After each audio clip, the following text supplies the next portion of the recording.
அனைவருக்கும் வணக்கம். இன்றைக்கி நம்ம ஒத்தக்கால் மண்டபம் ஏரியாவில் மெயின் ரோட் ஃபேஸ்லிங்க சுற்றியும் பார்த்தீங்கன்னா உங்களுக்கு ரெசிடென்ஷியல் ஏரியா, கமர்ஷியல் ஏரியாவில் மெயின் ரோட் ஃபேஸில் ஒரு டிடிசிபி சைட்டு 4.25 சென்ட்டில் சேல்ஸுக்கு கொண்டு வந்திருக்கிறேங்க.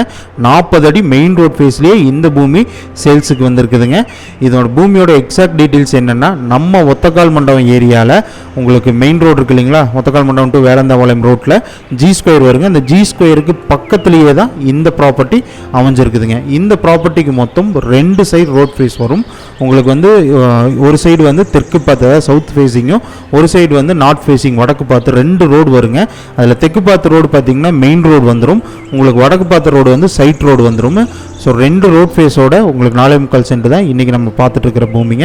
நீங்கள் இது கடை கட்டி விடுறதுக்கு, உங்களுக்கு ரெண்டல் பில்டிங் கட்டி விடுறதுக்கு எல்லாத்துக்குமே ஆப்டாக சூட் ஆகும். இந்த சைட்லேருந்து சுற்றி பார்த்தீங்கன்னா எல்லாமே ரெண்டலுக்கு தான் அவங்க வந்து பில்டிங் கட்டி விட்டுருப்பாங்க. நீங்கள் மெயின் ரோட் ஃபேஸ் பார்த்து கடை கட்டி விட்டுறலாம், உங்களுக்கு இந்த சைட் ரோட் ஃபேஸ் பார்த்து வீடு ரெண்டலுக்கு கட்டி விடலாங்க. அந்த மாதிரி ஆப்டான ஒரு கமர்ஷியல் ப்ளஸ் ரெசிடென்ஷியல் ஏரியாவில் தான் இந்த பிளாட் அமைஞ்சிருக்குதுங்க. இந்த பிளாட்டோட ஆஸ்கிங் ப்ரைஸ் பார்த்தீங்கன்னா அவங்க சென்ட் வந்து 11 lakhs per cent asking price கேட்குறாங்க. 11 லட்ச ரூபா ப்ரைஸ் வந்து நெகோஷியேட் பண்ணி கொடுத்துர்லாங்க. இந்த ஏரியா சுற்றி பார்த்தீங்கன்னா ஜூம் பண்ணி காமிச்சிருப்பேன், எல்லாமே ரெண்டல் பில்டிங் தாங்க. ஸோ ரெண்டல் பில்டிங் கட்டுற மாதிரி இல்லை ஒரு கடை கட்டுற மாதிரி நீங்கள் சைட் தேடிட்டு இருந்தீங்கன்னா இந்த சைட் ஆப்டாக உங்களுக்கான சூட் ஆனதாங்க. மறக்காமல் சேவ் பண்ணி வச்சுக்கோங்க. ஸோ இன்ட்ரெஸ்டட் கிளைண்ட்ஸ் ஸ்க்ரீனில் தெரிய நம்பர் கால் பண்ணுங்கள், சைட் விசிட் அரேஞ்ச் பண்ணி கொடுத்துடலாம். இந்த மாதிரி ஒரு சைட் உங்கள் ஃப்ரெண்ட்ஸ் அண்ட் ஃபேமிலி யாரும் தேடிட்டு இருக்காங்கன்னா மறக்காமல் ஷேர் பண்ணி விட்ருங்க.